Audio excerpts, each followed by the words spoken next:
ఎక్కడ రావాడో విక్రమ్ రాథోడ్? ఎక్కడ రావాడో? ఎవడెవడో వస్తారు మా తలకాయ తినేదానికి. ఏం యూనిఫామ్ వేసుకుంటే హీరోలు అయిపోతారు. ఎక్కడున్నాడు రా? ట్రైనింగ్ లో ఉన్నారు, పిలిపించమంటారా సార్? మనమే పదం పద.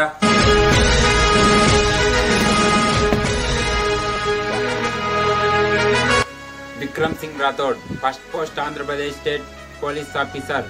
4 సంవత్సరాలు, 40 కోట్ల ఆస్తి, 10 ట్రాన్స్ఫర్లు. డ్యూటీలో ఉన్నప్పుడు కొంచెం భయం భక్తి ఉండాలి. అది నీకు లేదు. భయం అంటే ఎలా ఉంటుందో తెలుసా? అర్ధరాత్రి 12 గంటలకు ఇంట్లో సౌండ్స్ వస్తాయి. అప్పుడు నీకు అనిపిస్తుంది ఇంట్లో దొంగలు పడ్డారా అని. లేచి బీరువా దగ్గరకు వెళ్ళాలనిపిస్తుంది. అప్పుడు నీ ఫేస్లో ఉంటుంది అది భయం.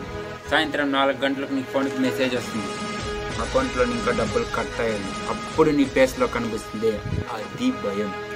బ్యాంకుకి వెళ్ళి ఎన్క్వైరీ చేసినప్పుడు వాళ్ళు తెలీదు అని చెప్పినప్పుడు నీ ఫేస్లో ఉంటుంది భయం. నెల నెల అకౌంట్లో కట్టే ట్యాక్స్ నువ్వు రోజు ఎలా ఎదగాలి అనుకుంటున్నావో దాన్ని రోజు రోజుకి తగ్గిస్తున్నప్పుడు అప్పుడు నీ ఫేస్లో వచ్చే భయం.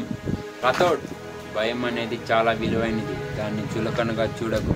రాథోడ్, పెద్దవాళ్ళ దగ్గర డబ్బులు వసూలు చేసినప్పుడు ముందు వెనుక చూసుకో, లేదా బ్రతకడం చాలా కష్టం.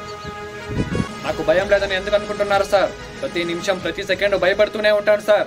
4 సంవత్సరాలకు ముందు డ్యూటీలో చేరినప్పుడు ఈ ప్రపంచంలో ఎవరి దగ్గర ఎంత డబ్బు సంపాదించాలని ప్రమాణం చేశాను సార్. మీరు చెప్పినట్లు బ్యాంక్ మెసేజ్ రావచ్చు, రాకపోవచ్చు, కానీ ఏదో ఒక రోజు నా బ్యాంక్ అకౌంట్ బ్యాలెన్స్ మెసేజ్ వస్తుంది సార్.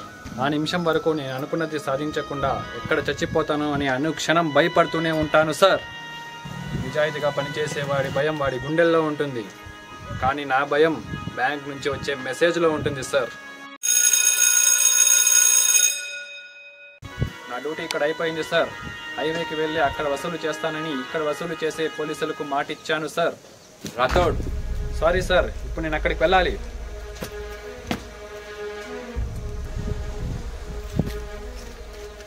ఒక్కటే కోరిక సార్, చావు నా ఎదురుగా ఉన్నప్పుడు నా అకౌంట్ నిండా డబ్బులు ఉండాలి, నా ఇంటి ముందర బియ్యం కారు ఉండాలి, నా ఇంటి చుట్టూ ఆస్తులు నావై ఉండాలి సార్.